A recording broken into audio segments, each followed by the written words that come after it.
Tiroteio no campus central da UEPB em Campina Grande deixa um morto e outro ferido. Aulas são suspensas após ataque.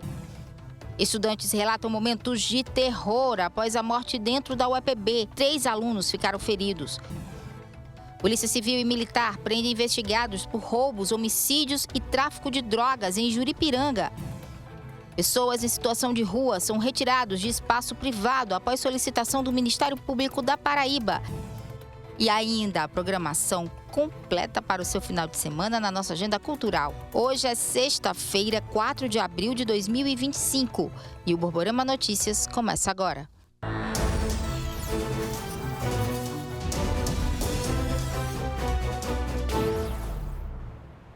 Olá, boa noite. A gente abre essa edição mostrando momentos de terror vividos por estudantes e funcionários da UEPB aqui em Campina Grande na noite de ontem. Um homem invadiu a universidade, matou um outro homem e uma pessoa ficou ferida. Todos esses detalhes você vai ver agora. Tudo aconteceu por volta das 8 horas da noite aqui na central de aulas na Universidade Estadual da Paraíba, em Bodocongó. Os alunos ouviram barulhos de disparos de arma de fogo e imaginavam inicialmente que se tratava de um atentado. E a correria foi eminente. Justamente nesse prédio aqui, um homem foi até o 3º andar e lá executou o dono de uma copiadora com vários disparos de pistola. A vítima morreu no local. Um outro homem que estava também no local acabou sendo baleado no braço. O homem que efetuou os disparos contra o dono da copiadora saiu em meio ao tumulto que já se apresentava aqui na universidade. E na madrugada de hoje, ele foi encontrado agonizando próximo ao IPC, quando as pessoas verificaram que havia um homem baleado dentro de um carro. Esse homem foi socorrido para o hospital de trauma por volta das 2h11 e às 7h40 de hoje acabou morrendo. Nós temos um áudio de um aluno que estava no local e narrou toda a situação que aconteceu. Chegou um coroa, ele chegou extremamente rápido, eles começaram a discutir e ele puxou uma pistola e atirou no rapaz da Xerox, tá? Nos 2 rapazes da Xerox. Gente, não foi assalto, eu estava exatamente na frente quando aconteceu, tá? A gente estava na Xerox. Seu Inácio Isaac é dono de uma das lanchonetes em frente à central de aulas. A aflição muito grande, isso. Era muita gente correndo. Isso aqui ficou lotado de gente. Tudo desmaiando, chorando. Um negócio que eu nunca vi na minha vida. Muita gente naquele momento sem saber de fato o que era. Sem saber o que fazer, né? Os tiros. Aí... E não sabiam o que tinha ocorrido? Não, sabia não o que tinha acontecido. Depois foi que veio a notícia. Foi o menino da Xerox. Agora... Isso aqui ficou lotado de polícia, ambulância, entendeu? Nós só passamos isso aqui uma vez no negócio do banco que teve aí, no assalto do banco. A vítima fatal foi identificada como Keine Diniz dos Santos, que tinha 40 anos de idade. Wesley Porto, de 38, foi ferido com um disparo no braço. O homem que atirou neles depois foi identificado como Flávio Medeiros, de 47 anos de idade, dono de uma oficina mecânica em Bodocongó. 3 alunos se feriram na correria. As informações são de que Flávio não aceitava que a ex-mulher tivesse um novo relacionamento. E ela tinha um relacionamento com Keine, um dos donos da copiadora. O médico Henri Leite confirmou a morte de Flávio Medeiros e falou sobre o estado de saúde dos demais feridos. O autor, dos crimes acabou falecendo agora por volta das 7h40. Esse paciente que cometeu tentativa de suicídio, que agora realmente se efetuou, provocou um disparo de arma de fogo na região da cabeça, que transfixou a cabeça. Chegou aqui em nosso serviço por volta das 2h da madrugada de hoje, trazido pela equipe médica do SAMU em estado geral gravíssimo, que realmente culminou com a sua própria morte agora às 7h40 da manhã. Outra vítima sofreu um ferimento por arma de fogo na região do ombro, passou por cirurgia hoje pela manhã e encontra-se na enfermaria em estado geral regular e estável. O médico também confirmou que o paciente Wesley teria informado que tentou evitar a tragédia. É um paciente que a lesão não foi uma lesão grave, esse paciente passou por cirurgia, encontra-se em enfermaria no momento, mas fora de risco de vida, é um paciente clinicamente estável. O relato é que ele realmente tentou apaziguar a situação para que o desfecho não fosse o que foi. Mas, infelizmente, o autor, dos crimes, do próprio autoextermínio, do próprio suicídio, acabou desferindo esses projéteis que acabou atingindo o seu ombro esquerdo. Por conta do que aconteceu ontem aqui na central de aulas, a reitoria definiu que as aulas fossem suspensas por pelo menos uma semana. E hoje, a frente aqui do prédio, onde aconteceu tudo ontem à noite, é essa aqui que vocês podem observar. Isso aqui fica tomado por alunos, por funcionários e professores, e hoje está assim. E vocês podem observar aqui no prédio como ele se encontra. Parece até que num período fechado há bastante tempo. O corpo de Keide dos Santos, de 40 anos, foi sepultado no final da tarde de hoje em um cemitério particular aqui de Campina Grande. E a gente continua falando, sobre esse homicídio dentro da UEPB. 3 estudantes ficaram feridos após sofrerem quedas. Eles se desesperaram ao tentar fugir após ouvirem os disparos. 3 estudantes ficaram feridos após sofrerem quedas. Eles se desesperaram e tentaram fugir após ouvirem os disparos. Os estudantes foram socorridos para um hospital da cidade. Deram entrada na noite de ontem algumas vítimas desse ocorrido que aconteceu na Universidade Estadual da Paraíba, campus aqui Campina Grande. Essas 3 vítimas que deram entrada em nosso serviço aqui no Hospital de Trauma de Campina Grande, elas sofreram queda, pularam de um primeiro andar de um dos prédios lá da UEPB. Outra vítima teve um quadro hipertensivo. Todas elas foram atendidas em nosso serviço e, diante dos ferimentos leves, acabaram sendo avaliadas e liberadas para casa. Essa estudante do curso de jornalismo estava na entrada do prédio quando tudo aconteceu. Ela relatou que estava em um grupo de amigos e a única coisa que eles conseguiram fazer na hora foi correr. Eu tinha saído do trabalho, fui direto para a universidade, então a gente decidiu se reunir para conversar, para jantar, como a gente faz normalmente. Até que a gente começa a escutar disparos e aí a primeira reação foi sair correndo. A gente acabou se desencontrando, cada um foi para um lado, para depois se reunir. Foi assim, uma verdadeira cena de terror. Se para mim, que estava fora da universidade, eu não estava lá dentro, foi aterrorizante, imagine para os estudantes que de fato estavam lá dentro. Esse outro estudante não foi para a aula. Com a namorada grávida e também estudante, ele agradeceu por nenhum dos dois estarem no local. Foi um alívio e uma angústia. Uma angústia porque tinha amigos meus, tinha professores, tinha familiares e qualquer pessoa que estivesse no ambiente do seu trabalho, de estudo, está passando por aquele momento. Então, apesar de estar aliviado de estar em casa, porque minha namorada, também grávida, podia estar ali, graças a Deus ela estava em casa bem. Então, assim, muito aliviado de não ter ido para a faculdade. Os alunos relataram uma sensação de insegurança diária dentro do campus. Todo mundo observa, entra, sai, quem quiser, não precisa ter nada, não precisa ter uma carteirinha, não precisa ser estudante, não precisa ser trabalhador, entra e sai apenas por livre e espontânea vontade, não tem qualquer tipo de segurança lá. É um ambiente onde você se sente inseguro? Infelizmente sim, é um ambiente que você não tem aquela tranquilidade de, eu estou o mínimo possível seguro, porque, como já frisei, entra e sai qualquer pessoa, com qualquer objeto, não tem um detector de metal, não tem nada. A sensação é de insegurança, sempre. Até é muito curioso porque a gente estava exatamente falando sobre isso antes dos disparos. Porque a gente estava falando sobre todas essas questões que vêm acontecendo na universidade, de assalto, de pichações. Então, na hora que a gente escuta os disparos, foi a confirmação daquilo que a gente já vinha sentindo há muito tempo. Olha, e o delegado Ramires São Pedro falou sobre as investigações desse caso. Lamentavelmente, um desfecho trágico, O crime está elucidado, nós constatamos realmente que o suspeito, de forma premeditada, com motivação passional, ou seja, ele não aceitava que sua ex-mulher estivesse se relacionando com a vítima fatal, o Keine Santos.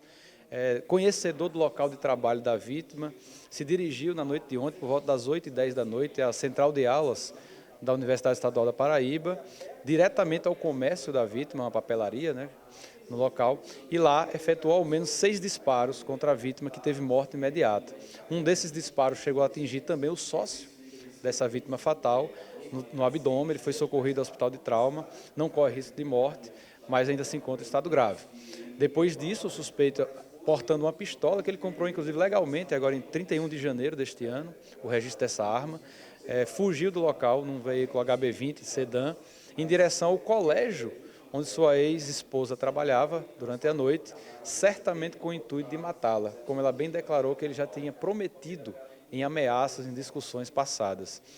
Por uma perspicácia ali dos funcionários da escola, ela conseguiu se esconder, não foi vista pelo suspeito, que então, sentindo-se ali com medo de ser preso, já que havia várias guarnições da Polícia Civil e da Polícia Militar à sua procura, ele adentrou no estacionamento do Instituto de Polícia Científica, como se fosse para um atendimento normal, e ainda no estacionamento efetuou um disparo contra a própria cabeça, com a mesma pistola utilizada aí no assassinato.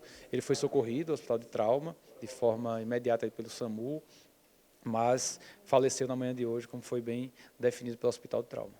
Pois é, como a gente já mostrou aí na matéria do Renato Diniz, no começo do programa, a UEPB suspendeu as atividades por uma semana após esse caso de homicídio aí na central de aulas. A gente vai ver o que a instituição fala sobre essa situação.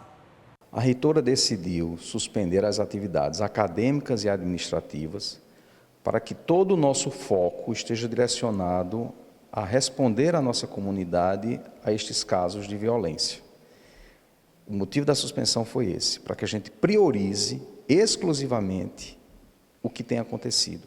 Para isso, existe uma comissão que foi criada pela reitora, com integrantes de vários setores da universidade, que nós estamos pensando num plano a curto, a médio e a longo prazo de como nós vamos incrementar uma política de segurança que já existe.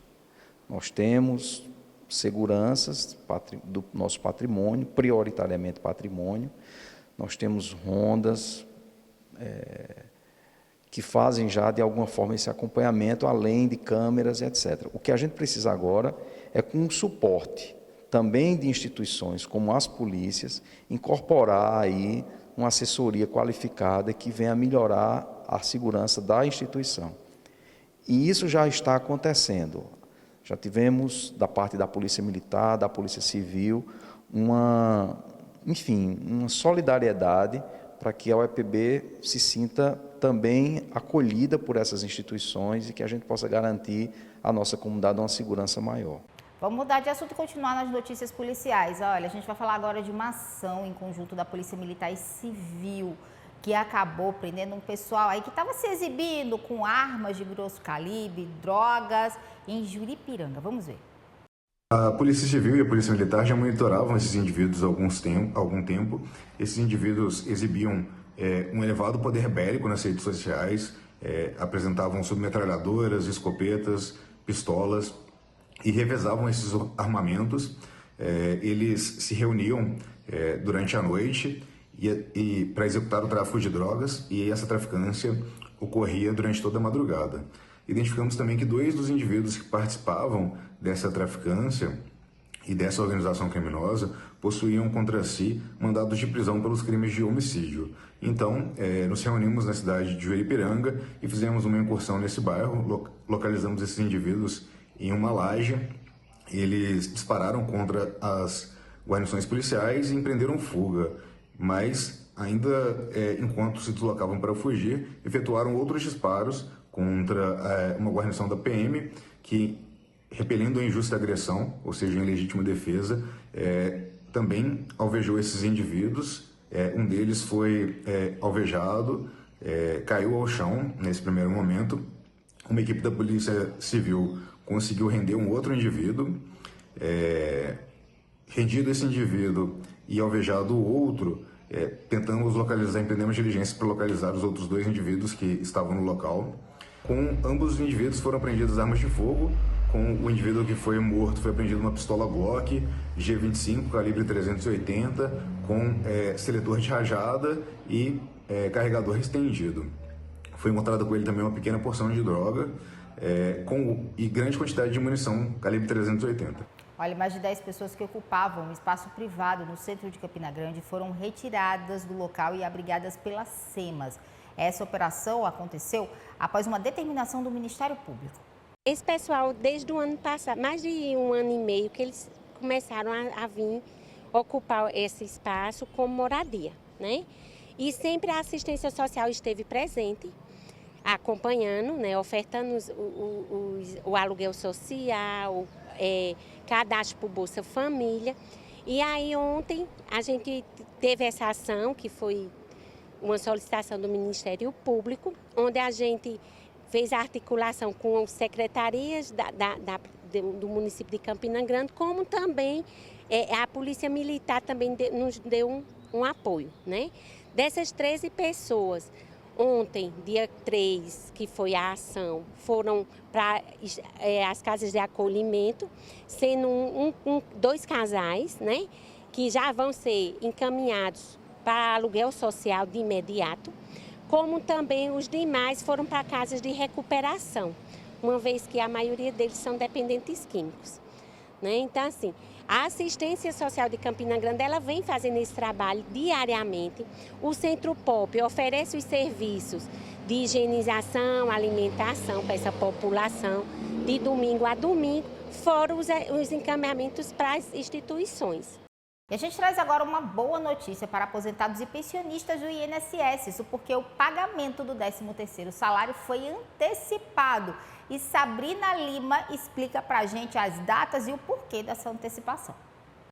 Esse é o 6º ano consecutivo que o governo federal antecipa o pagamento das parcelas do 13º salário para aposentados e pensionistas. Este ano o pagamento vai ser dividido em 2 grupos. O primeiro grupo, que é aquele que recebe até um salário mínimo, vai receber a primeira parcela entre os dias 24 de abril e dia 6 de maio. Esse pagamento vai ser distribuído da seguinte forma: as pessoas que têm o final 01 do cartão vão receber aí no dia 24 de abril, seguindo uma sequência até aqueles que têm o final de cartão 0. A segunda parcela desse grupo, que recebe até um salário mínimo, vai ser liberada a partir do dia 26 de maio até o dia 6 de junho. Já o segundo grupo, aquelas pessoas que recebem acima de um salário, vão seguir um cronograma diferente. Vamos lá a esse cronograma. Beneficiários com os finais de cartão 1 e 6 vão receber dia 2 de maio. Com os finais 2 e 7, dia 5 de maio, com os finais 3 e 8, dia 6 de maio, com os finais 4 e 9, dia 7 de maio e com os finais 5 e 0 vão receber essa primeira parcela no dia 8 de maio. A segunda parcela, para quem recebe acima de um salário mínimo, vai começar a ser paga no dia 2 de junho para pessoas que têm um cartão de final 1 e 6, dia 3 de junho para pessoas de 2 e 7, dia 4 de junho para os finais 3 e 8, dia 5 de junho para os finais 4 e 9 e dia 6 de junho para os finais 5 e 0, recebendo, portanto, junto com o salário do mês. Ou seja, a pessoa vai receber a parcela referente à primeira e segunda parcela do 13º e também recebe o salário do mês, referente ao mês de abril e maio. Vale salientar que o Ministério da Previdência esclarece ainda que pessoas, segurados que recebem o chamado benefício por incapacidade temporária, também conhecido como auxílio-doença, também têm direito a uma parcela menor do 13º, calculada de acordo com o tempo, a duração do benefício. Sabrina Lima para o Borborema Notícias. A seguir, a programação para o final de semana na nossa agenda cultural.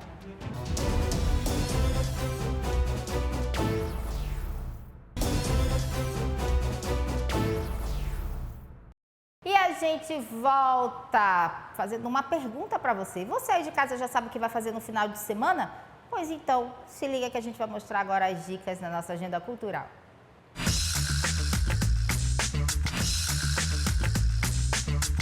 Sexta-feira tem samba rock, reggae, MPB e pop rock na taverna, com Rodrigo Braga e Beto Piller a partir das 20 horas. No sábado, o Espetão entra no clima do forró e da sofrência com Roberto Silva e outras atrações a partir das 20 horas. E para quem curte sucessos da música nordestina, o London Pub apresenta o especial O Grande Encontro, com Patrícia e Júnior Menezes, a partir das 22 horas. Também no sábado, o grupo Bagaceira, diretamente de Fortaleza, traz o espetáculo Interior para o Museu dos Três Pandeiros, celebrando 25 anos de trajetória. A peça, que já passou por vários festivais, acontece nos dias 5 e 6 de abril, com início às 20 horas. E o domingo começa cedo com a Domingueira no Quintal, com Samuel Santos e convidados a partir das 17 horas no Barzinho no Quintal. Nos cinemas, a ação toma conta com o Código Alarum, onde um casal de espiões precisa sobreviver a uma emboscada em um resort isolado. Tá aí. E o Borborema Notícias vai ficando por aqui. Uma excelente noite para você. A gente volta a se encontrar na segunda-feira. Bom final de semana. Até segunda.